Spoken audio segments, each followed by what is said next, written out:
O básico que você precisa saber para investir. Prof. Alex Nina ensina. Primeira coisa, pessoal, é a relação entre dinheiro e felicidade. Tá? A gente precisa, antes de falar em ações, títulos públicos, fazer uma breve reflexão sobre essa relação aqui.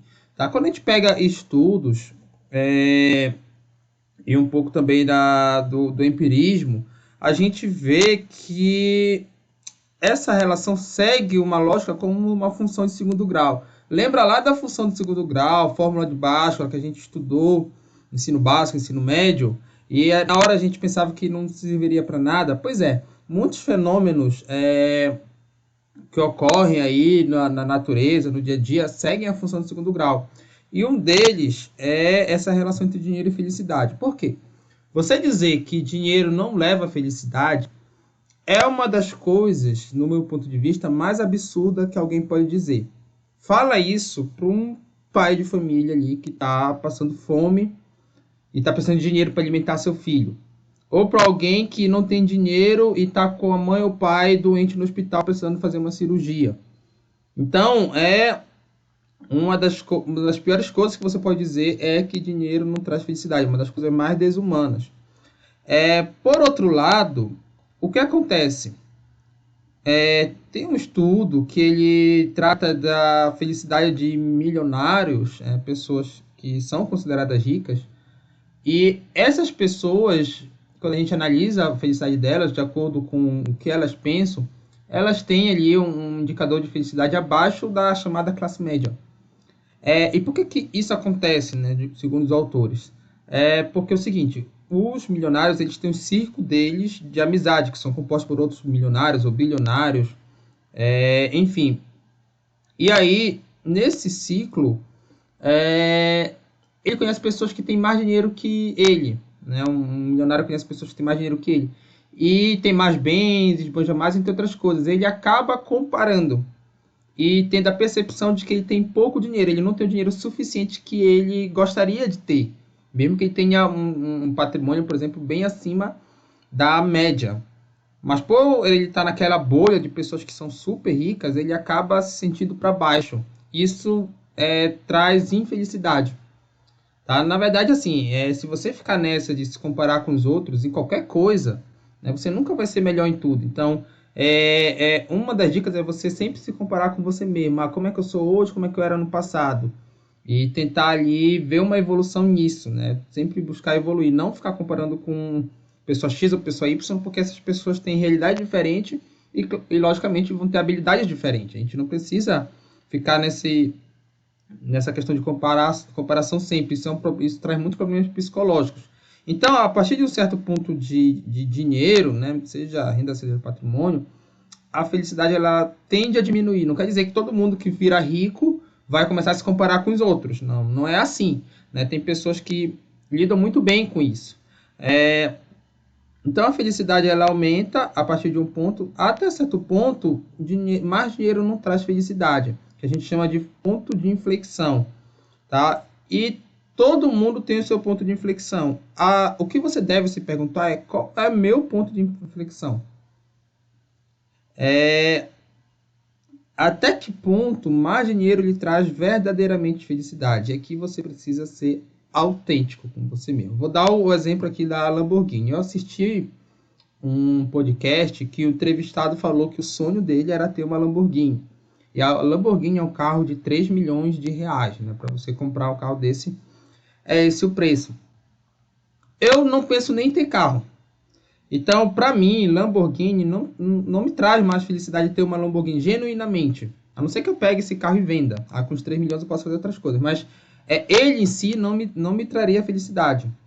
Então, o meu ponto de inflexão, se eu considerar a Lamborghini em relação a essa pessoa, ele seria 3 milhões para cá.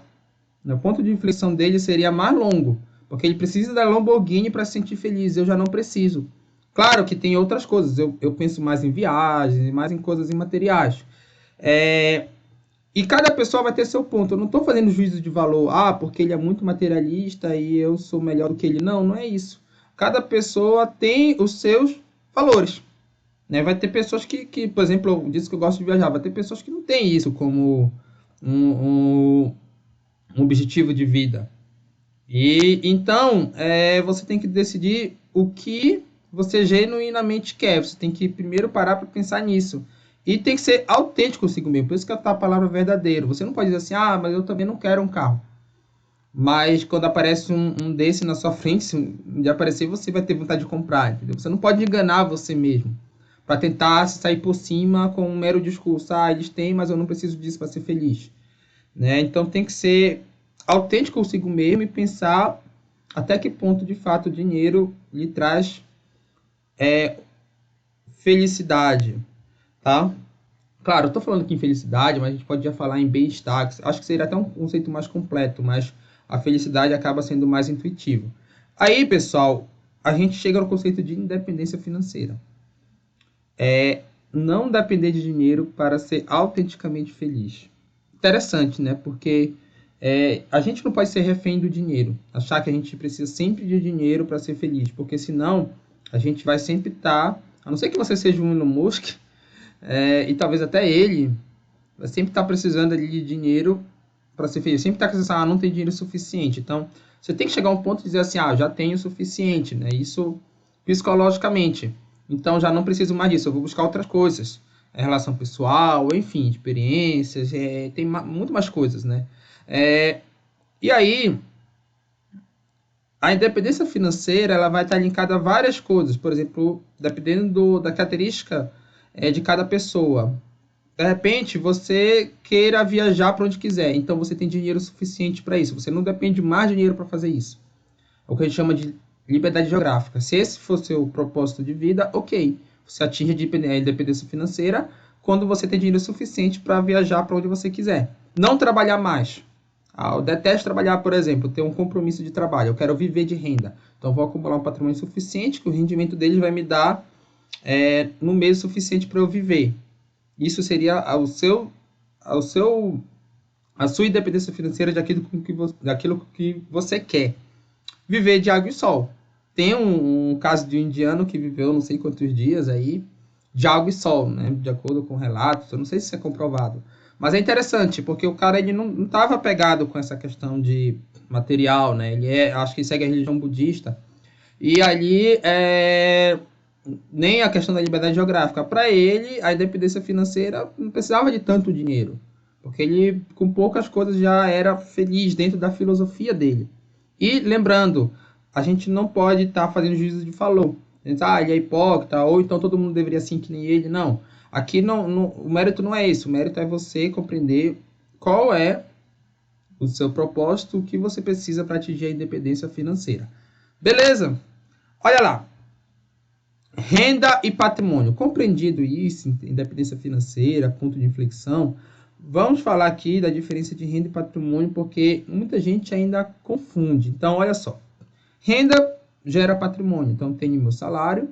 Se eu ficar ali guardando, poupando parte dele todo mês, por exemplo, falando aqui para a maioria das pessoas que vivem de salários, tá?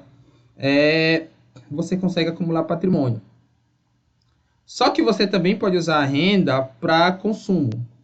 Qual é a diferença de patrimônio para consumo? O patrimônio é algo que você compra, adquire e lhe proporciona renda. Isso aqui está no livro Pai Rico, Pai Pobre, do Robert Kiyosaki. Ele chama isso aqui de ativo.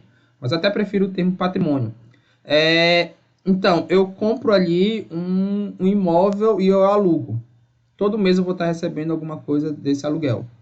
Eu compro uma ação e ela pode me dar de uma empresa e ela pode me dar dividendos, ela pode me dar renda. Eu compro ali um investimento de título público, ele também me dá renda. Então, isso é acúmulo de patrimônio. Percebam que por esse lado aqui eu chego num ciclo virtuoso. Renda gera patrimônio, patrimônio gera renda. E aqui eu posso repetir esse ciclo.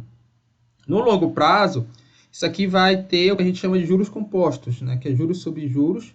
E a gente acumula patrimônio de forma inicialmente devagar e depois de forma exponencial, né? Seguindo uma função exponencial. Agora, a renda também a gente não pode usar só para patrimônio, porque a gente depende do consumo. No mínimo, consumo alimentar. A gente precisa, mesmo o indiano lá, ele precisa comer alguma coisa, né? Água, tomar água, no caso, água e sol, né? A gente precisa tomar água. Então, parte da nossa renda vai para consumo, seja consumo com despesa médica, com roupas, enfim, N coisas, energia. Então, a ideia é que o foco deve ser no patrimônio e não na renda. Porque o que vai trazer a sinergia aqui nessa equação é muito mais o patrimônio do que a renda. Exemplo, o médico que ganha 10 mil reais por mês e gasta 12 mil, ele nunca será rico. Embora 2 mil reais por mês seja considerado um valor alto.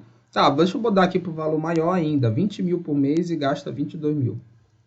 Então, 20 mil por mês, no contexto brasileiro, é um salário considerado alto. Só que se ele gasta mais do que ele ganha, ele não vai acumular patrimônio, ele não vai ser rico.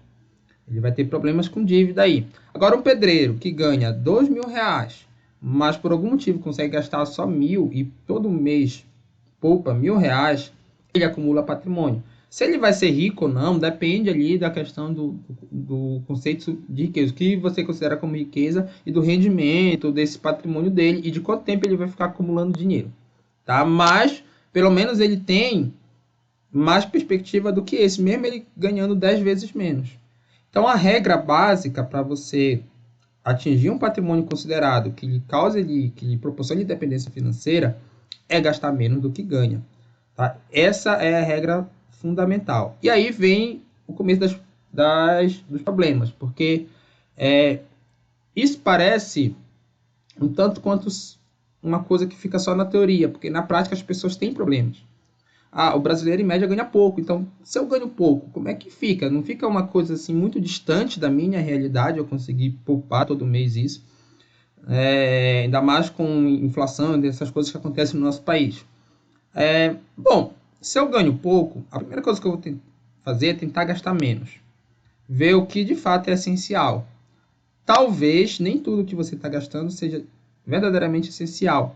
Seja uma coisa até que você gosta, obviamente, mas que você, por algum motivo, tenha que abrir mão disso momentaneamente, tá? Já vou falar mais disso. Mas o ideal é que você busque novas habilidades que aumentem a sua renda.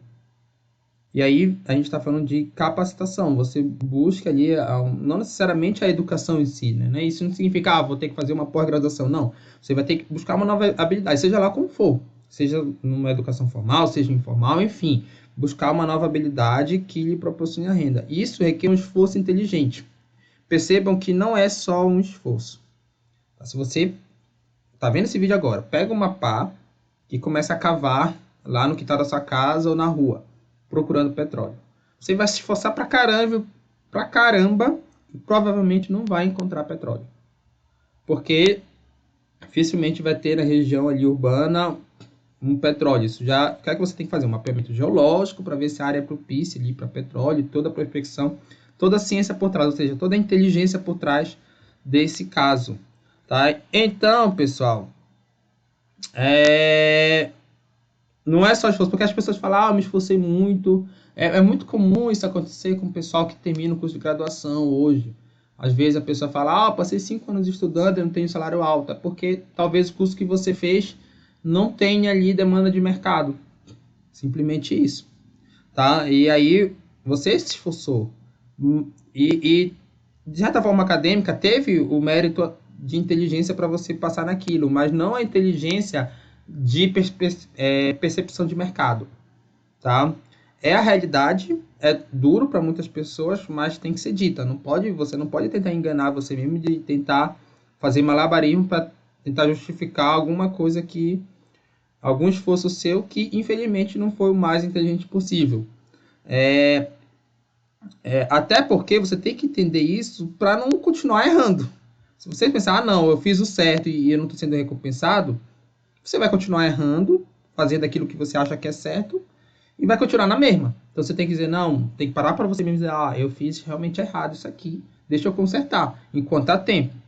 E aí, esse esforço inteligente, pessoal, não tem jeito. Para quem nasceu pobre, né, que eu estou falando aqui para quem nasceu pobre, você vai ter que abrir mão de felicidades momentâneas.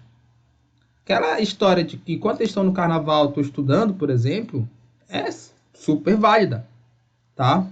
Você vai ter que abrir mão. Meus colegas querem que eu vá para a festa. Ok, deixa eles irem. Fala seu plano, seja na empresa que você está empreendendo, seja na habilidade que você está querendo adquirir para subir no grau da empresa que você está trabalhando, não importa.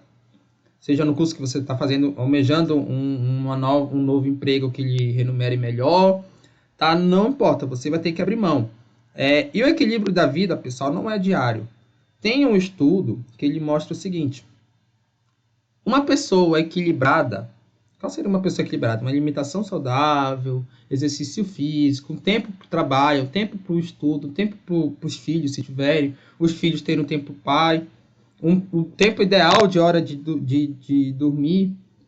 E se uma vida equilibrada com tudo que seria cientificamente comprovado de distribuição de tempo, exigiria um dia de 36 horas. E simplesmente a gente não tem tempo hoje no mundo moderno para ter uma vida equilibrada. E aí, como é que a gente faz então para ter uma vida equilibrada no dia a dia? No dia a dia é difícil. Agora, ao longo da nossa vida, sim, a gente consegue. Então, por exemplo, o Bill Gates. Hoje, o Bill Gates ele lê 50 livros por dia. A paixão dele, o hobby dele é ler livros. Mas, nem sempre foi assim. Quando ele estava no início lá da Microsoft, que ele era jovem, ele não lia tudo isso de livro. Porque ele se dedicava muito mais a fazer a programação do Windows ali, né? Então, ele não tinha tempo para ler. Por mais que ele adorasse ler livro naquela época, seria uma vida equilibrada para ele ler um livro sem uma preocupação de aplicar logo o conhecimento desse livro, na época ele não tinha tempo. Então, pode ser que você não tenha tempo, por exemplo, para fazer exercício físico, que é o ideal, mas no momento você vai ter que abrir mão daquilo, mas é claro que você não pode abrir mão daquilo a sua vida toda, porque já é comprovado que o exercício físico faz bem para a saúde. Talvez uns 2 ou 3 anos que você deixe de fazer exercício físico e foque no estudo ou na aquisição de algum outro tipo de conhecimento que lhe proporcione maior renda, vai compensar que aí no futuro você vai ter ali, por exemplo, patrimônio suficiente para se inscrever na melhor academia, ser acompanhado de melhores profissionais. Então, a vida é desequilibrada na maior parte do tempo, principalmente para quem nasce pobre. Mas você tem que buscar um equilíbrio, pensando aí nessas múltiplas dimensões da vida, tá? Isso requer um esforço inteligente e abrir mão de felicidades ou outras coisas que são ali no momento. Não posso gastar mais do que ganho?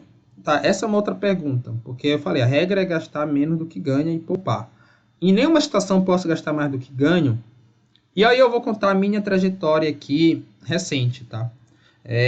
Então, em 2018, eu saí do estado do Pará, onde eu nasci, e vim para o estado do Amapá para dar aula, como professor contratado. E aí eu dei aula nas principais instituições de ensino público superior aqui, que é o EAP, a Unifap e o IFAP, né? Já dei aula nas 3 e hoje estou no IFAP.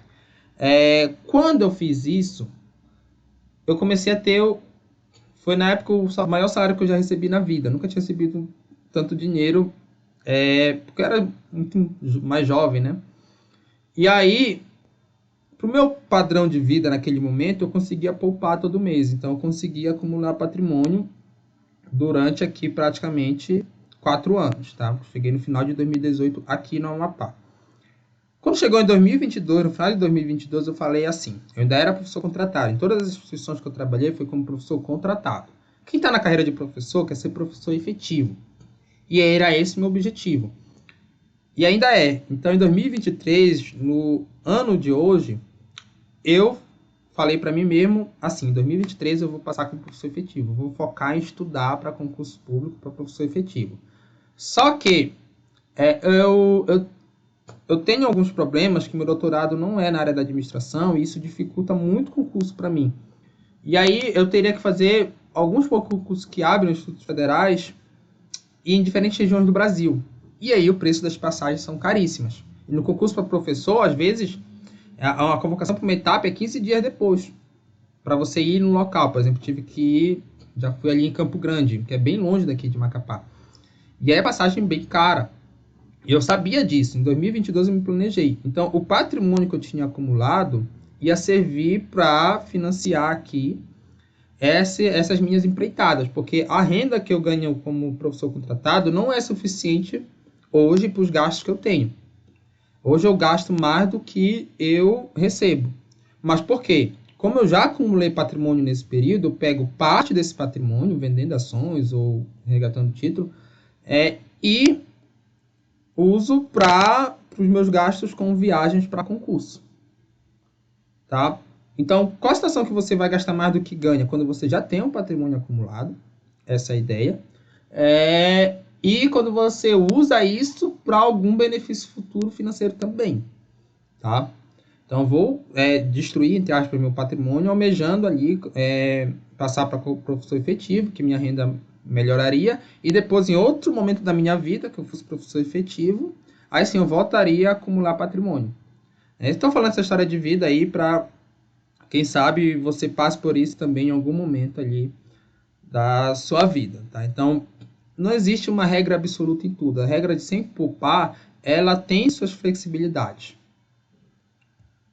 Curto versus longo prazo. Esse aqui é um dilema importante quando a gente fala de investimento. A gente precisa entender isso. Que, na verdade, essa é a base. Se perguntar tudo que eu falei aqui até agora, tem que poupar todo mês alguma coisa. Beleza, intuitivamente as pessoas sabem disso.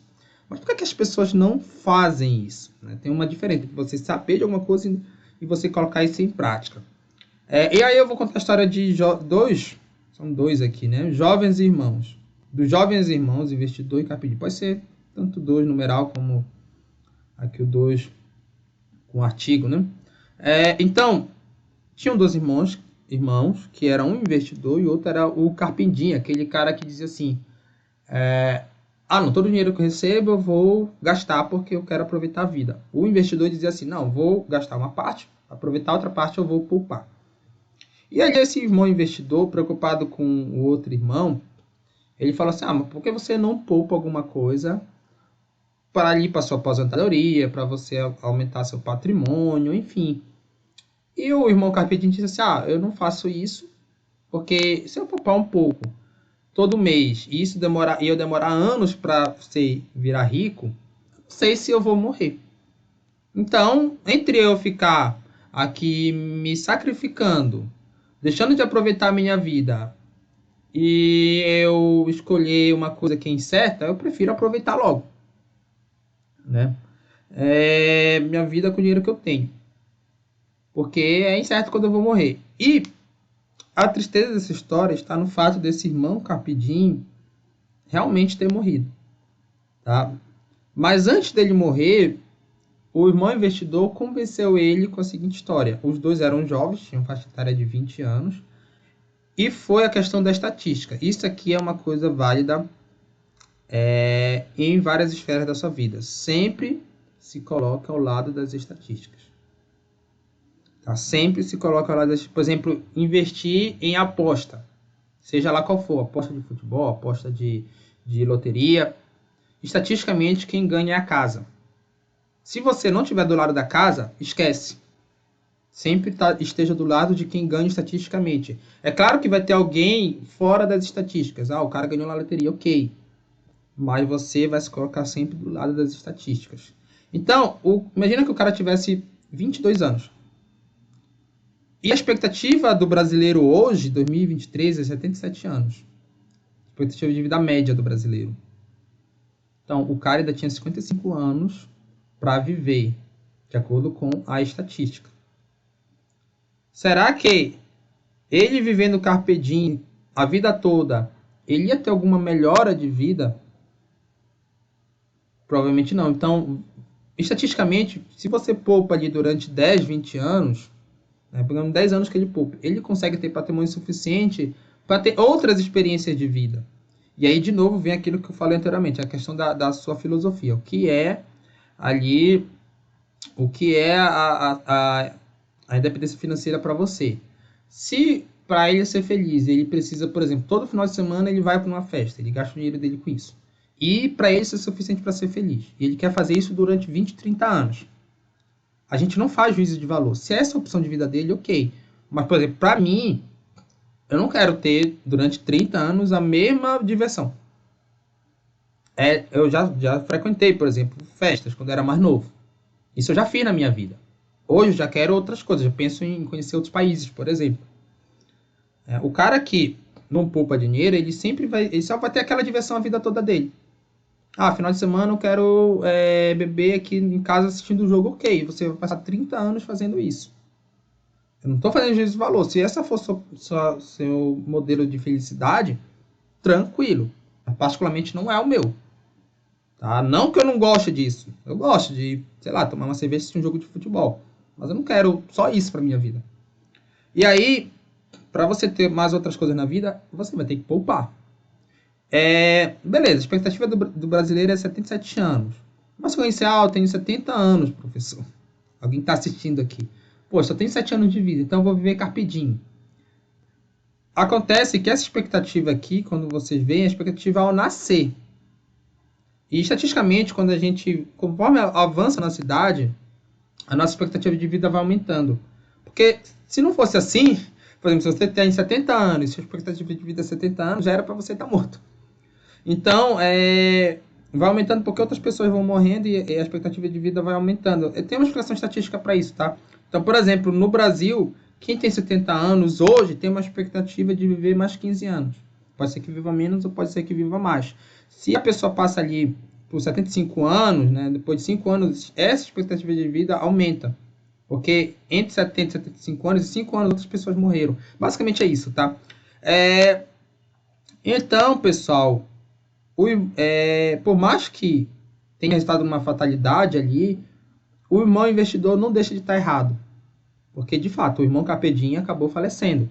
Só que o irmão investidor está do lado... Aliás, não deixa de estar certo, tá? Perdão. Está do lado das estatísticas. Teoricamente, o irmão Capedinha já tinha muito mais anos de vida. E então se coloca do lado das estatísticas para você melhorar suas experiências, né? Poupando parte. Aqui o exemplo que eu dei foi viajar ali pelo mundo, né? Você vai melhorar, né? Imagina que você tem a ideia de viajar. É uma das coisas que você quer fazer na sua vida, conhecer vários locais. Beleza, eu começo a poupar dinheiro, o patrimônio começa a me ajudar, eu começo a investir em novas habilidades para ter uma melhor renda. E aí, eu começo viajando pelo Brasil. Quero conhecer ali várias regiões do Brasil. Eu nasci no norte, quero conhecer ali. Hoje, graças ao meu esforço, posso dizer assim, eu já conheço todas as regiões do Brasil. Mas eu tenho vontade de conhecer todos os estados. É mais barato do que você conhecer outros países da América Latina. Depois que você conhecer, por exemplo, as regiões do Brasil, eu quero mais experiências agora conhecer os países da América Latina, que estão aqui próximos. Depois a Europa, que é mais caro. Você vai melhorando suas experiências, não melhorando entre aspas, né? Mas assim, fazendo experiências que são mais caras. Isso que eu quero dizer. Não necessariamente são melhores. Pode ser que você ache melhor estar no Uruguai do que estar em Portugal. Ok, mas você concorda que para ir para Portugal é mais caro do que para ir para o Uruguai. Então, assim pode ser uma casa, por exemplo. Você começar, eu quero morar numa boa casa. Ok, hoje você não pode não ter dinheiro. Mas você vai acumulando ali patrimônio, a renda desse patrimônio vai lhe ajudando, você... Não precisa toda a renda proporcionada pelo patrimônio você reinvestir ela, pode ser que você use parte dela para o consumo, e você usa essa renda ali para morar cada vez em uma casa melhor, né? Eu já moro em uma casa assim, aí eu vou melhorar um pouco, depois eu vou melhorando um pouco, até chegar na casa ideal que você queira, ou no carro que você queira, se esse for o seu propósito, né? Ir melhorando o carro. Aí a pergunta clássica é quanto poupar todo mês? A resposta é quanto der, não tem. Isso aí, alguém pode pensar, devo poupar 10, 20, 30. Quanto mais você conseguir, melhor. Tá? Quanto mais você conseguir, melhor. Mas é claro, não vai ficar também... o pessoal criticou muito o primo pobre, né? Uma das coisas que ele falou, você deixa de tomar o cafezinho para poupar. Calma, né? Não é bem assim, né? Eu acho que você tem que ter mini recompensas pelo esforço que você fez. Por exemplo, eu consegui poupar bem esse ano. Deixa eu fazer aqui uma viagem. Deixa eu fazer aqui durante algum tempo. Eu consegui poupar bem. Deixa eu fazer aqui. Deixa eu ir num show de uma banda que eu gosto. Sabe? Essas coisas. Não é fazer isso toda hora. Se você não tiver condições. Mas é de vez em quando para você. Até mesmo a sensação de você dizer eu me esforcei para estar aqui. Vai fazer com que você aproveite melhor aquele momento. Tá? Porque ele é fruto ali da sua dedicação, do seu esforço, do seu tempo, que você teve que sacrificar várias outras coisas para estar ali naquele momento, ou para fazer determinada coisa. Beleza? Pessoal, como investir? Tá? Então, a gente chega na parte da aula que começa a ficar mais técnica. Porque até então a gente... na verdade, o tópico anterior a gente já fez uma transição ali da parte filosófica para a parte técnica. Aqui a gente já vai focar na parte técnica. Primeira coisa que você tem que entender é que existem investimentos de renda fixa e renda variável. Então, muita gente já entende, compreende isso, mas eu vou aqui falar basicamente a diferença. Tá? A renda fixa, desconsiderando a inflação, é uma coisa que, a grosso modo, salvo algumas exceções também, você está sempre ganhando dinheiro. Tá? E a maioria dos investimentos são títulos públicos, ou seja, é você emprestando dinheiro para o governo e ele te devolvendo. Seja de forma direta, você comprando ali o título público, ou de forma indireta, você colocando dinheiro no banco, ele pega seu dinheiro e coloca no título público. Tá? Existem outras categorias, mas a gente não vai entrar no caso.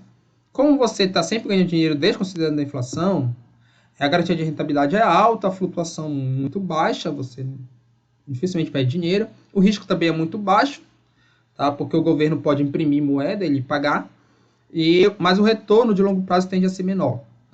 Já a renda variável inclui todas as modalidades de investimento que você pode, potencialmente, né, colocar dinheiro e rapidamente perder. Tá? Porque varia, no sentido de que vai para baixo, para cima, independente da inflação. Você pode perder dinheiro independente da inflação. Então, aqui inclui fundos imobiliários, ações, criptomoedas, a garantia de rentabilidade é menor, flutuação também maior, risco maior, mas a tendência de longo prazo tende a ser maior, tanto do retorno aqui, negativo ou positivo, tá? Porque isso vai estar linkado ao risco. Essa é a diferença básica. Tem outro vídeo aqui no canal que eu explico melhor isso aqui. Mas eu sei que a maioria dos alunos que estão assistindo esse vídeo, as pessoas que estão assistindo esse vídeo, já tem noção do que é uma renda fixa e uma renda variável, tá? Mas só para a gente relembrar isso aqui, para começar a falar que o primeiro passo que você tem que fazer para investir é ter uma reserva de emergência. Então, o que é isso? É um dinheiro para imprevistos, chamado colchão financeiro. Então, você pode, na vida tudo é possível, então você pode, infelizmente, ter sofrer uma queda e ter que precisar de assistência médica.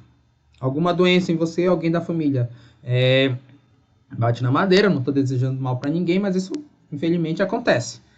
Então, quais são as características dessa reserva que você tem que ter? Primeira coisa é baixo risco. Então, pessoal, a gente já elimina a renda variável. Já elimina a renda variável. É renda fixa. Só pode ser renda fixa. Aí pode ser de tesouro direto, que é quando você compra o título do governo diretamente. Ou pode ser um investimento de algum banco que tenha FGC. Ou seja, que tenha garantia... fundo de garantia de crédito do investidor. Ou seja, se essa instituição financeira falir, seu dinheiro está, de certa forma, garantido. Embora tenha algumas burocracias. Porque existem outras modalidades de renda fixa. Mas, se não tiver o FGC, esquece. Não serve para reserva de emergência. Eu não estou falando que não serve para investimento. Existem os chamados ativos reais, por exemplo, que são até bons investimentos, mas não serve para reserva de emergência. Reserva de emergência tem que ter FGC ou ser direto do governo. Aí tem que ter também, pessoal, alta liquidez. Ou seja, pode ser resgatado a qualquer momento. Por quê, pessoal? Quando a gente pega um CDB, que é uma modalidade de renda fixa, por exemplo, crédito, depósito bancário, ele tem um prazo de resgate. Por exemplo, CDB 2 anos. Você vai colocar o dinheiro lá, você só vai poder resgatar daqui a 2 anos. LCI 6 meses. Você tem que esperar 6 meses para resgatar. Pode ser que em 2 anos, em 6 meses, aconteça algum imprevisto. E aí você não vai poder pegar esse dinheiro. Por isso que para a reserva de emergência, você tem que colocar em CDB ou qualquer outra modalidade de liquidez diária. Tá? Tem que ser um dinheiro. Liquidez diária significa que você pode resgatar a qualquer momento. É isso. Tá? Alta liquidez é o ativo que você pode resgatar a qualquer momento. Então, esquece, para a reserva de emergência, CDB 2 anos, LCI 6 meses, tá? Esquece. Só é CDB de liquidez diária. Então, a gente chegou aqui no CDB de liquidez diária. Ou pode ser aqui o Tesouro Selic, que seria o análogo aqui no título público. Enfim, tem que ser um investimento que você pode resgatar a qualquer momento. Aí, só depois disso aqui que você vai olhar a rentabilidade. Aí sim, depois que você viu que é um investimento de liquidez diária, eu vou buscar aquele que seja mais rentável. Por exemplo, tem várias opções de liquidez diária. Uma delas é a poupança. A poupança, ela segue esses dois critérios aqui. Poupança de qualquer banco. Só que a rentabilidade dela é tão pouca que não vale a pena você investir na poupança. Você não pode parar só aqui nesses dois critérios. Você tem que olhar um pouco para a rentabilidade também. Aí pode ter ali um banco lhe oferecendo CDB de 90%, do CDI, que é como se fosse a Selic, a taxa de juros básica da economia, tá? Eu não vou entrar nesse mérito para o vídeo não ficar muito longo, mas a ideia é que vai ter um banco lhe oferecendo 90% de CDI, 100% de CDI. Obviamente, esse que lhe oferecer 100% de CDI é melhor, ele está te dando uma rentabilidade maior. Então, entre os dois, se ambos tiverem o FGC, não esqueça desse critério aqui, o de 100% é melhor. E aí você tem que escolher sempre, depois de atender seus critérios, o que tem o melhor retorno, rendimento. Agora sim, precisa ter no mínimo 3 investimentos, é o que eu recomendo. Particularmente eu gosto de ter ali 3 CDBs de banco diferente, porque às vezes você está precisando resgatar um dinheiro num banco, só que o aplicativo do banco está instável. Aí você tem que ter dinheiro no outro. Não pode estar todo o seu dinheiro num banco, mesmo que seja num investimento de baixo risco e alta liquidez. Nunca deixe tudo só num local. Principalmente sua reserva de emergência, mas qualquer tipo de investimento, né?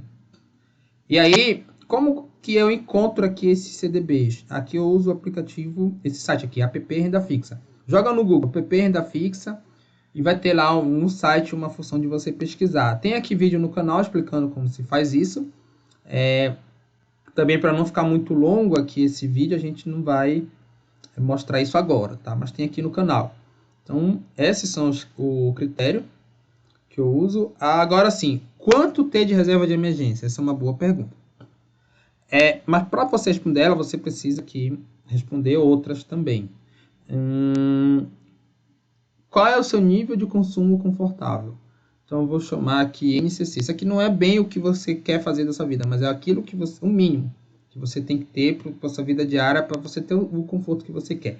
Por exemplo, você chegou à conclusão que seu nível de consumo confortável, consumo, né? Focado aqui não em patrimônio, mas em consumo, é R$3.000. Preciso de R$3.000 todo mês para viver bem, por exemplo. Podia ser mais ou menos, isso é subjetivo. E eu ganho 4.000 hoje. Então, eu consigo poupar R$1.000. E aí, eu já tenho esses dados aqui, né? Só que antes de eu calcular aqui quanto eu preciso ter de reserva de emergência, eu preciso ver como é que vem minha renda. Eu tenho R$4.000, mas de onde é que vem essa minha renda? Porque se você é um funcionário público estável, a sua reserva de emergência não precisa ser tão alta. Porque, por exemplo, o risco de você perder o seu emprego é praticamente zero. Então, o que é que você faz? 3 meses de NCC. Se meu nível de consumo confortável é 3.000, quando eu acumular em reserva de emergência R$9.000, estou relativamente seguro. Agora, se você é um trabalhador CLT, significa que a qualquer momento você pode ir para a rua. A grosso modo, né? Então, você vai precisar ter uma reserva de emergência maior, porque seu trabalho é mais arriscado. Eu preciso de 6 meses. Multiplique isso aqui vezes 6. Por quê? Se você for mandado embora do trabalho agora, você tem reserva de emergência suficiente para viver bem, com um nível de conforto razoável, ali durante 6 meses. 6 meses é o tempo que você consegue outro emprego, por exemplo. E aí você pode até incluir nessa reserva de emergência o FGTS, que é o dinheiro que o empregado sempre deposita ali numa conta poupança para você. Acho rendendo até menos do que a poupança. Quem tem educação financeira detesta o FGTS. Tá? O FGTS é criado para pessoas que não têm educação financeira, com a premissa de que o povo brasileiro não tem educação financeira, o que não deixa de ser uma verdade, tá? Isso foi idealizado pelo Getúlio Vargas. Enfim, então você tem aqui essa ideia, que o trabalhador CLT ele tem que ter uma reserva de emergência maior do que o funcionário público. Agora, se você é meio autônomo, essa reserva tem que ser ainda maior, porque o meio autônomo, o que ele ganha no mês varia. E aí pode ser que ele tenha ali um mês ruim. Para manter ali aquele padrão de vida, ele tem que ter uma reserva de emergência maior, tá? Então, é isso que você pensa, né? Mas sempre leve em conta o que você trabalha e qual o seu nível de consumo confortável. Aí multiplique, né? Vê se seu emprego tem... Sua fonte de renda, tá? Não necessariamente emprego. Tem baixo ou alto risco. Então, compreendido, olha só após construir sua reserva de emergência é que se parte para investimento de longo prazo. Então, eu sou funcionário de uma empresa e aí eu fico durante, aqui, olha, eu poupo R$ 1.000 todo mês, né? Eu vou fazer isso até atingir o patrimônio de 6 vezes 3, até 18 mil. Seja com o que eu estou poupando todo mês, seja com o rendimento disso. Quando atingir 12 mil, ok, já tenho minha reserva de emergência. Agora sim eu vou partir para investimento de longo prazo. Não pode inverter isso. Você só parte para comprar ações, títulos públicos de vaidade de prazo mais alongado, entre outras coisas, criptomoeda, quando tiver essa reserva de emergência. Tá? Sem essa reserva de emergência, esquece. Nem olha, por exemplo, para a Bolsa de Valores. Só quando você tiver essa reserva de emergência, aí sim você pode ficar mais tranquilo. Por isso que o nome é colchão financeiro, né? Para você, ou travesseiro financeiro, para você meio que dormir sem preocupação. Se dinheiro lhe causa, se acumular dinheiro, investir lhe causa problema, você está investindo errado. Porque teoricamente, investir não é para lhe dar dor de cabeça, não é para lhe dar problema, nem nada disso. É para você ficar mais confortável. Beleza? Chegamos a outra parte. Renda fixa ou renda variável. Então, pessoal, o que é melhor, renda fixa ou renda variável? Vamos mostrar aqui um gráfico, que é o retorno aqui do Dow Jones, que é o índice da Bolsa de Valores americanos. Os Estados Unidos é o país que ele tem mais dados históricos da Bolsa de Valores. Tá? Embora a Bolsa de Valores tenha começado na Holanda, o país que tem mais dados históricos é os Estados Unidos. Que, historicamente, esses dados mostram para a gente? Aqui são os mercados acionários. Aqui são os títulos públicos, a renda fixa, de modo geral. Aqui o ouro e aqui o dólar. Percebam que no longo prazo quem ganha é o mercado de ações. Por que isso acontece? Porque é um país capitalista. Enquanto tiver o capitalismo, enquanto o sistema for capitalista, a gente está falando de um sistema em que o motor econômico são as empresas. Então não faz sentido o sistema capitalista você não ter ali um aprimoramento das empresas. As empresas lucrando cada vez mais. Porque se as empresas não lucram, se os negócios não são viáveis, o sistema capitalista também não é viável. Então, no sistema capitalista, no longo prazo, claro que no curto prazo acontecem crises, as empresas lucram. E as empresas da Bolsa tendem a ser as melhores empresas do país. Tendem a ser, não necessariamente são. Então, se você está num país capitalista e você acredita que ele vai continuar capitalista, você deve investir em bolsa, se você quer investir. Porque a premissa é que isso aconteça enquanto for capitalismo. Pode ser que vire socialista, pode ser. Nada é impossível nesse mundo. Tá? Se você acha que agora o Brasil vai virar comunista, beleza. Se você é investidor e realmente acredita nisso, não invista em bolsa. Também uma coisa que eu penso não pode a sua filosofia de investimento ser diferente da sua filosofia econômica política. Tá? Eu vejo muito descolamento ali que as pessoas fazem. Então, se você realmente acha que o país vai virar comunista, essa premissa de que as ações vão no longo prazo valorizar não é válida. E aí, a melhor coisa que você faz é, sei lá, investir no título público. Tá? Beleza, isso aqui mostra que no longo prazo, pegando aí o país que tem mais dados, a bolsa traz retorno maior do que a renda fixa, no geral. O ouro, que é considerado renda variável, ele é meio que uma reserva de valor, mas ele não traz retorno tão grande de longo prazo. Tá? Ele, talvez um momento de crises que eles, como foi a crise aqui, né? Nos anos 80, do petróleo, que ele traz ali algum benefício.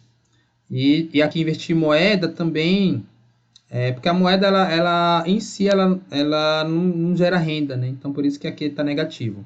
Tá? Mas a ideia aqui desse gráfico é que isso quem mostra também é no livro O Investidor Inteligente, do Benjamin Graham, que é ali o principal livro de investimento do mundo, a gente pode dizer assim, porque o maior investidor do mundo sempre aponta ele, o Warren Buffett é o maior investidor do mundo, sempre fala do livro Investidor Inteligente do Benjamin Graham como a bíblia dele, né? Como investidor. Então, nesse livro ele diz que o mercado acionário ele é tão bom que você, quanto investidor, não pode ficar fora dele. É um grande desperdício você ficar fora do mercado acionário. Beleza, mas aí, se a gente pegar o índice da Bolsa de Valores do Japão, o que aconteceu? Uma crise no Japão na década de 80, e a pessoa que tinha ações aqui, até hoje, não se recuperou. Então, a Bolsa de Valores do Japão teve uma queda tão grande que, passados ali 30 anos, você não teve uma recuperação. Mais de 30 anos até. Você não teve uma recuperação. Então, imagina o cara que está investindo em bolsa aqui. Acontece o seguinte, pessoal, que quem é investidor pequeno não investe só numa tacada aqui. Geralmente vem investindo aqui, durante vários meses. Então, por exemplo, aqui essa pessoa que investiu bem aqui na Bolsa do Japão, hoje está tendo um lucro aqui. Na crise de 2008, as ações caíram em todo mundo e depois a Bolsa se recuperou, né? Mesmo no Japão. Mas mesmo assim, isso aqui é um argumento muito forte para dizer, olha, não é bem assim, tem que investir em bolsa.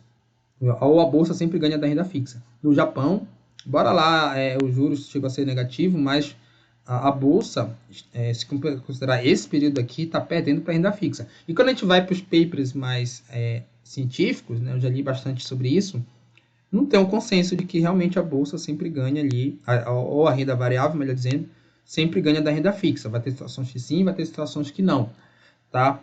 E aí, pessoal, então qual é melhor, renda fixa ou renda variável, né? Vocês percebem que eu expliquei, mas não cheguei a uma resposta definitiva. É porque, para você responder isso, você tem que entender antes. Então, a resposta está lá no próprio livro do Benjamin Graham. É você mesclar. Não tem uma melhor do que a outra. Então, para você aproveitar os benefícios das duas, você tem que ter as duas. Basicamente isso. Sempre mantenha um percentual em renda fixa e um percentual em renda variável. Essa aqui é a regra de ouro. Tá? De acordo com o seu nível de risco. E o que é que o Benjamin Graham fala? Esse percentual aqui tem que estar entre 25% e 75%.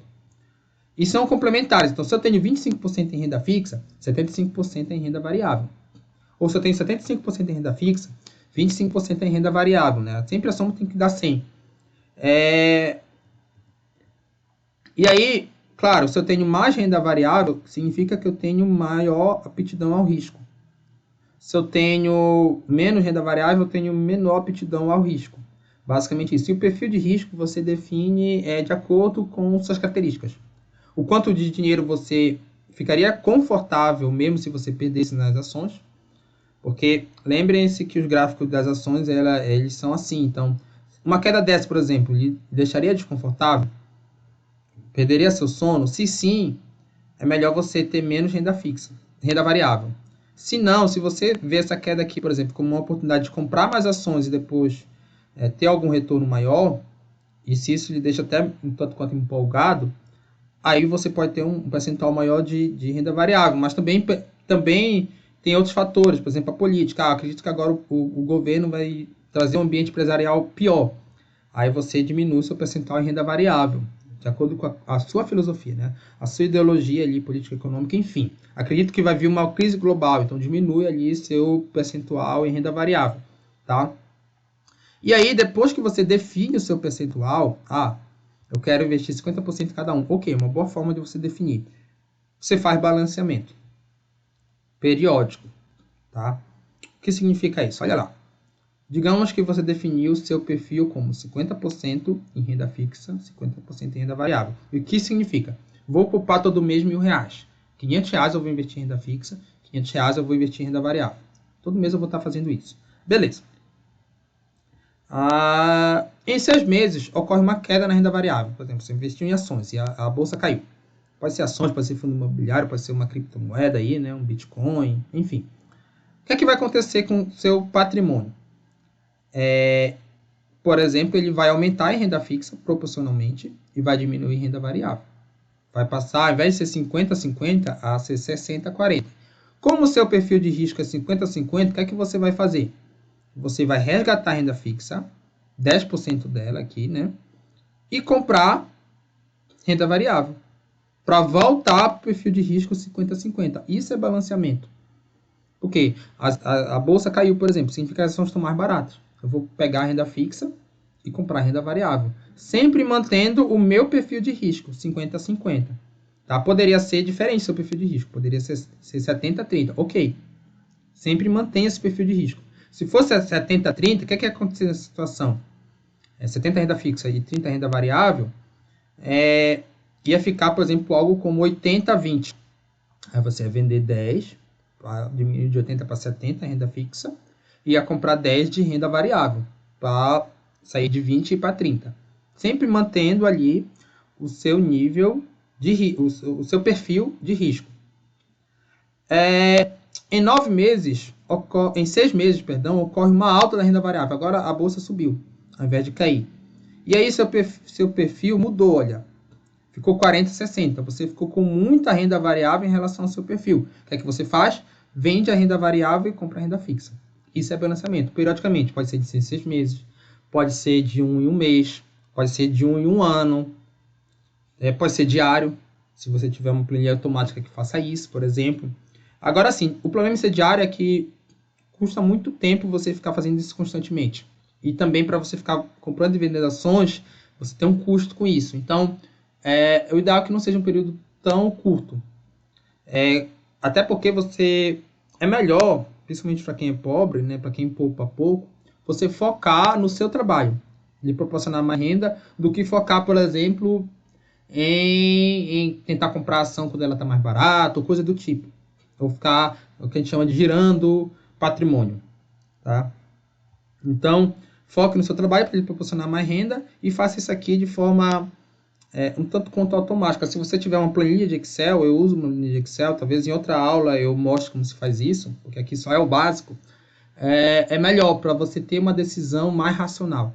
Muitas vezes o problema da Bolsa de Valores é você ter uma decisão muito emocional. Na verdade, o homem, no geral, ele é emocional, ele é um animal emocional.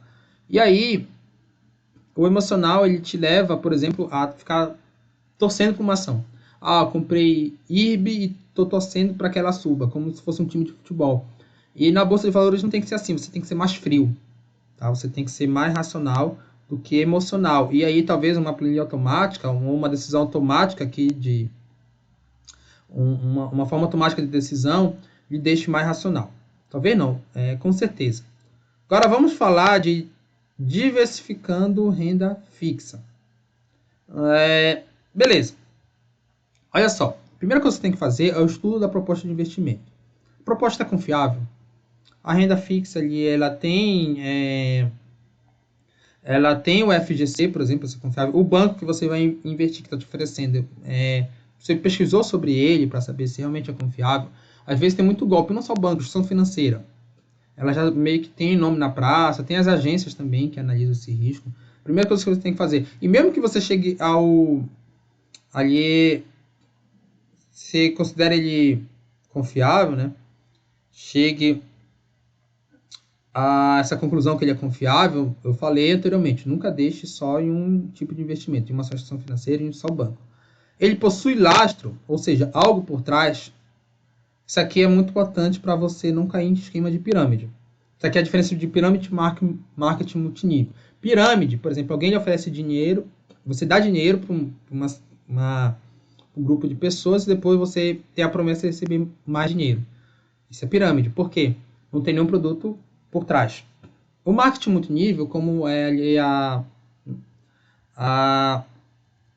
aquela empresa de cosmético, ou várias, tem estou esquecendo a empresa de cosmético que é do marketing multinível, mas tem várias, hoje todas aplicam esse modelo de negócio. E aí, você tem um produto por trás. Tá? Então, por isso que esse produto ele te dá o lastro. Você tem a rede de afiliados que te dá o lastro. Então, você entra lá como revendedor, mas você está vendendo um produto, não é simplesmente colocando dinheiro. E investimento é a mesma coisa. Eu vou investir ali no título, numa renda fixa de um banco, mas por trás tem um investimento no título público. Quem está dando lastro é o governo. Eu vou investir no imóvel, né? Por trás tem ali o terreno, que está dando lastro. Então, esse é o lastro, tá? Isso é aquilo que está por trás do investimento que dá uma garantia de que ele vale alguma coisa. Qual o prazo de resgate? Isso aqui é a questão importante, porque na renda fixa, no geral, o prazo de resgate é um fator de risco. A gente falou que renda fixa tem risco baixo. mas não significa que não tem risco, tá? E dentro dos tipos de renda fixa, você tem diferentes níveis de risco, assim como na renda variável. E aí a gente vai focar agora no prazo, porque a ideia é que o prazo é o período que você espera para resgatar ali o seu título público, o seu investimento de renda fixa, e que quanto mais longo esse prazo, maior tende a ser o seu retorno e também o seu risco. Qual é o grande risco da renda fixa? Ah, eu tenho um CDB aqui que é 100% CDI. Beleza. Ele está me dando uma liquidez diária, eu posso resgatar a qualquer momento. Se eu quiser 110, eu vou ter que esperar um ano. 120, 2 anos. Essa geralmente costuma ser assim a curva de prazo e rentabilidade. O problema de eu ter um CDB de 4 anos é que em 4 anos pode acontecer algum problema. E aí eu precisar resgatar esse dinheiro. Só que esse dinheiro eu não vou poder resgatar, a grosso modo. Esse é o grande risco. Então, investimento em renda fixa com prazo mais alongado tem maior risco. Por isso que ele tem maior rentabilidade, quando o banco oferece para você. Tá? E o que é que você tem que fazer, então, sabendo disso? Defina o percentual de renda fixa em cada prazo. Então, por exemplo, eu quero ter 30% de liquidez diária, 30% em renda fixa de 0 a 2 anos e 40% de 2 a mais de 2 anos. Lembrando que isso aqui você já fez seu colchão financeiro, tá? Isso aqui a gente não considera aqui a reserva de emergência. Pode ser que você queira, como você já tem a liquidez diária na reserva de emergência, pode ser que você queira não incluir aqui ela. Ok, tá? Agora sim, não é o percentual total do seu patrimônio. Exemplo, patrimônio de 100 mil reais. Eu acumulei 100 mil reais. E o meu perfil é 50-50. 50 renda fixa, 50 variável. Então, o patrimônio em renda fixa, ele é de 50 mil reais. Pegando esses percentuais aqui, significa que eu vou ter 15 mil em liquidez diária, 15 mil em investimento de 0 a 2 anos e 20 mil em investimento de mais de 20 anos. Percebo que se eu pegar o patrimônio total, 30% do patrimônio total é 30 mil. Mas aqui eu só estou pegando a parte do patrimônio em renda fixa. 30% de 50 mil é 15 mil. Perceberam essa diferença? Para não se confundir. Aqui eu estou falando do percentual em renda fixa, não do percentual do patrimônio total. E aí onde é que eu encontro investimento de renda fixa que tenha melhor rentabilidade e também os critérios ali de segurança com esses prazos de validade? De novo no app Renda Fixa. Joga aí no Google, você consegue fazer filtros, tem um vídeo no canal que explica isso aqui.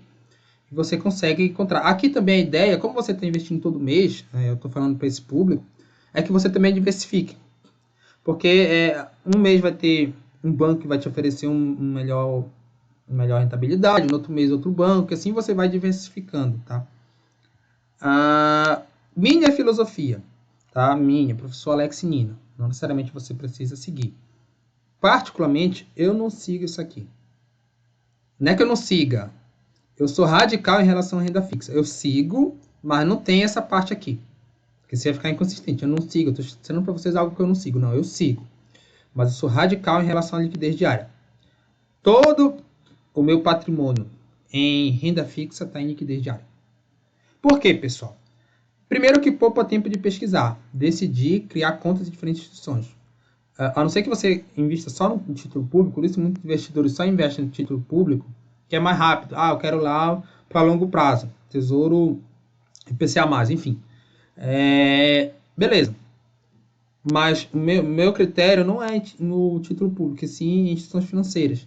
E ali, eu tenho que abrir conta no novo banco porque ele está oferecendo esse investimento. Tem que abrir conta na nova instituição porque ele está oferecendo esse investimento.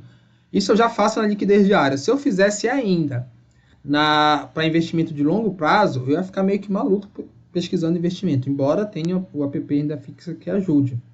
Tá? Então isso poupa meu tempo. E o meu risco, mas o principal fator é isso aqui, ó. Meu risco já está sendo tomado na renda variável. Então, eu passo do pressuposto de que risco é para tomar em renda variável. Em renda fixa, eu estou buscando segurança, né? Nem rentabilidade. O principal fator é segurança. Tá? Se puder haver uma segurança com uma rentabilidade maior, perfeito. Mas eu estou buscando segurança e não rentabilidade e nem risco. Para eu ter, por exemplo, 35 mil do meu patrimônio em renda fixa de maior risco, porque o meu dinheiro vai ficar lá preso, eu prefiro mudar meu perfil aqui. Talvez, não necessariamente ter tudo isso aqui em renda variável, mas talvez ter um perfil, aqui seria um perfil 40-60, por exemplo, ou 30-70. Eu prefiro que meu investimento de risco esteja em renda variável, tá? E o meu único investimento de segurança, que é a renda fixa, esteja em liquidez diária.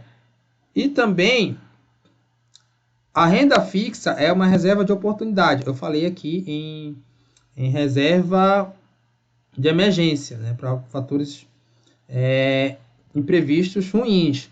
Mas a reserva de oportunidade ela é para imprevistos bons.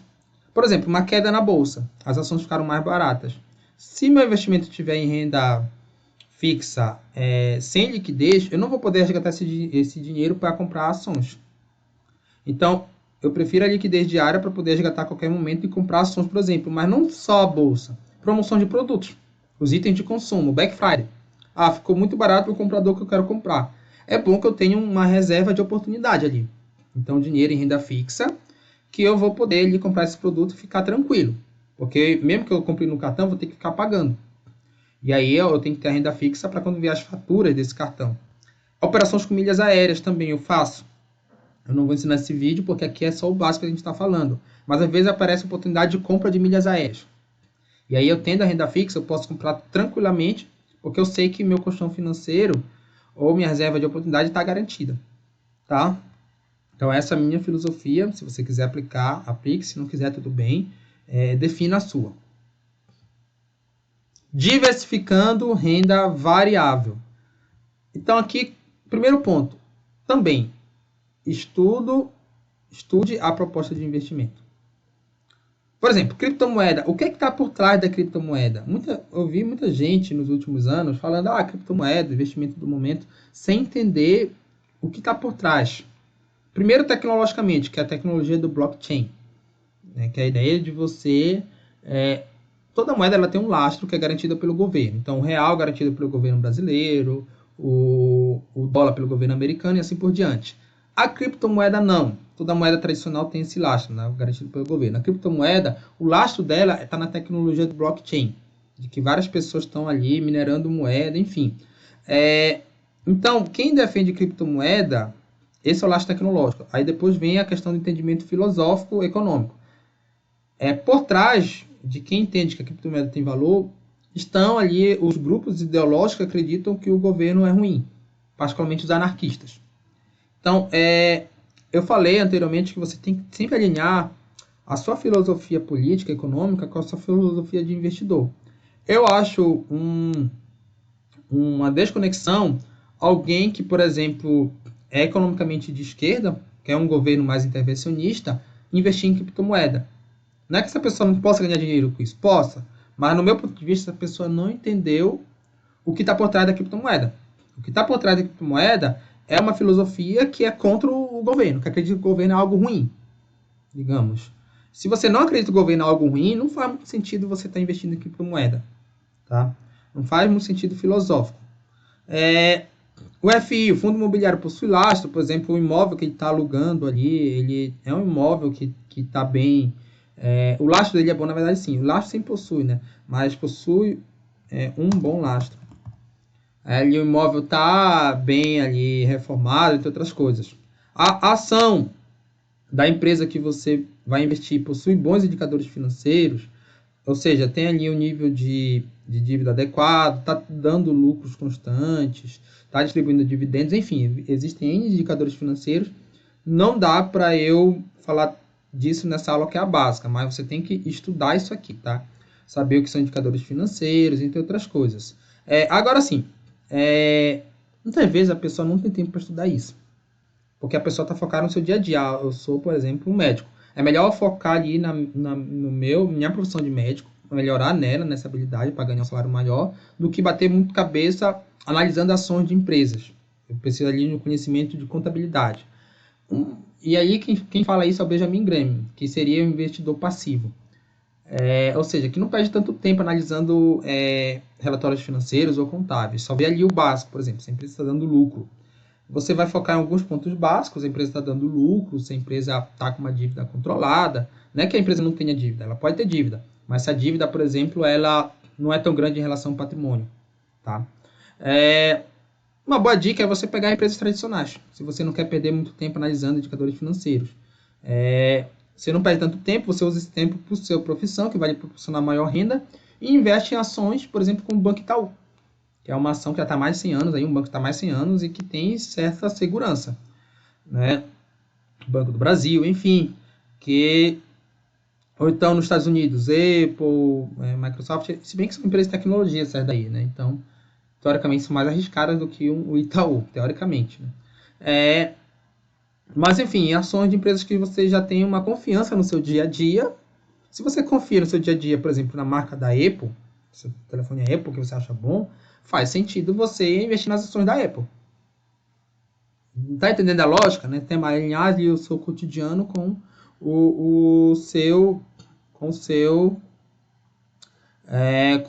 sua ideia de investimento.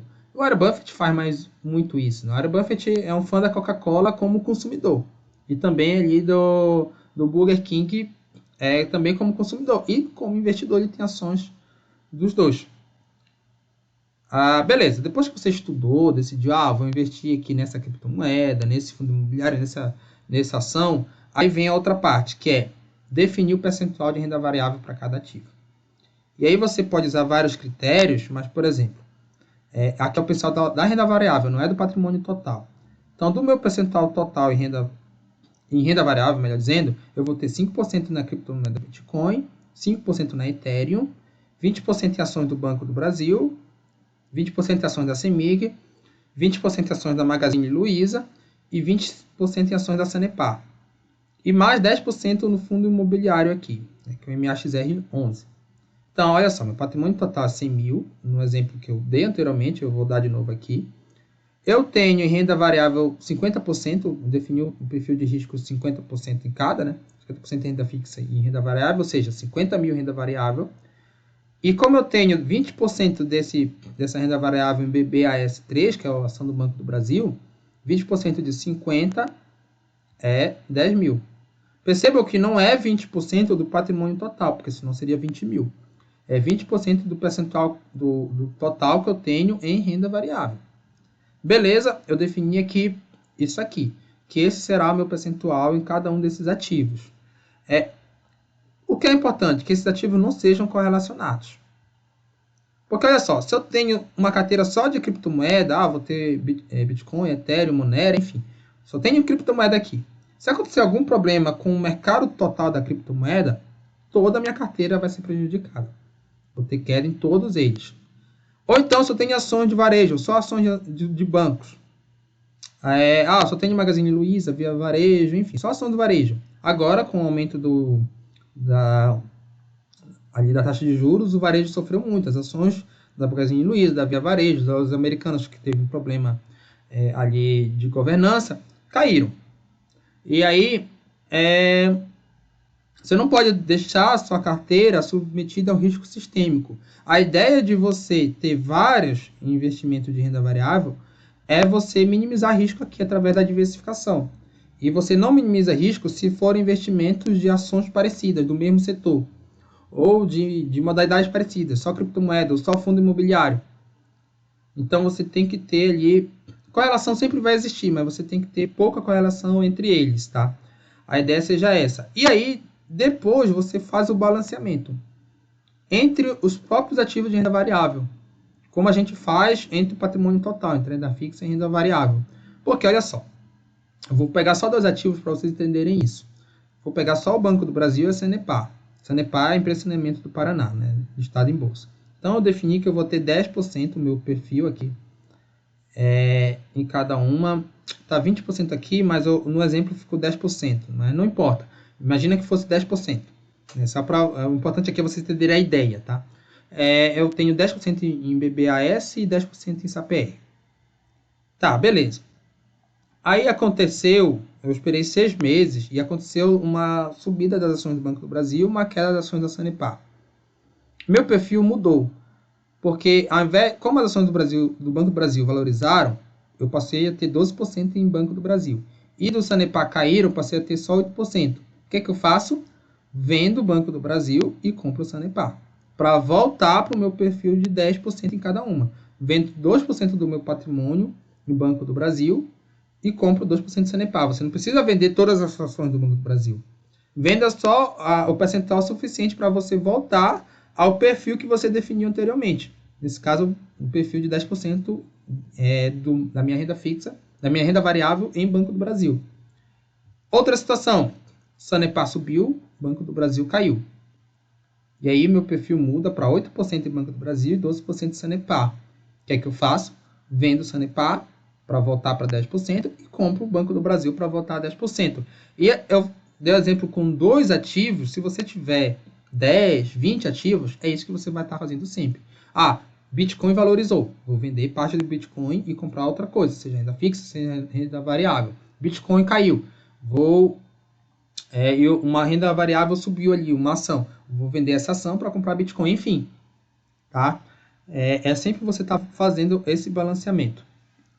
Agora, a minha filosofia para a renda variável. Tá? Eu tenho preferência por ações, aquilo que eu falei anteriormente, né? Num sistema capitalista, o mercado acionário, ele sempre, no longo prazo, ele se beneficia. É claro também que não é qualquer ação, então vou comprar qualquer ação, porque essa etapa aqui é muito importante. Não dá para explorar nela nesse vídeo que a gente está falando do básico, né? Por exemplo, quais são os indicadores financeiros de ações? Tem vários aí, mas você encontra aqui no canal aulas sobre isso. Mas eu tenho preferência por ações. Mesclando, no mercado acionário a gente tem essa divisão entre empresas de crescimento e dividendos. Tá? E aqui eu vou falar rapidamente para vocês. Porque existem 2 formas de você ganhar dinheiro na bolsa de valores. Ou você compra uma ação num preço baixo e vende num preço alto, ou variações disso. Ou você compra uma ação, o preço dela não sobe tanto, mas ela está te dando dividendos. Todo mês está caindo dinheirinho na sua conta ali, que é a distribuição do lucro da empresa. Então, tem 2 tipos de empresas. As empresas que não distribuem dividendos, elas são chamadas de empresas de crescimento, ou seja, elas pegam o lucro dela e reinvestem nela mesma. A ideia é que isso traga um retorno maior e que as ações valorizem. Tragam mais receitas e as ações valorizam. E aí você ganha nessas empresas com o chamado ganho de capital, ou seja, comprando e vendendo ação. Tá? Já a empresa de dividendo, você não vai ganhar tanto comprando e vendendo, mas sim com o lucro que ela está te distribuindo. E as empresas de crescimento, elas são consideradas mais arriscadas. Por quê? Esse dinheiro que ela está retendo na empresa, esse lucro que ela está retendo na empresa, não é certo que vai dar certo, que a empresa que ela vai te dar um retorno. Tá? Não é certo que esse lucro, que esse investimento que ela está fazendo nela mesma, vai fazer com que as ações dela valorizem. Porque pode ser, por exemplo, que elas já estejam caras no mercado, enfim. Então, é considerado mais arriscado. E já a empresa de dividendo é considerada menos arriscado porque ela está te dando lucro antes de fazer o investimento nela mesma. Tá? Não vou entrar aqui no método disso, mas a ideia é que você grave é isso. Empresas de crescimento são mais arriscadas, de dividendos são menos. E aí, a minha ideia é que quando você tem um patrimônio menor, você pode ter mais empresas de crescimento.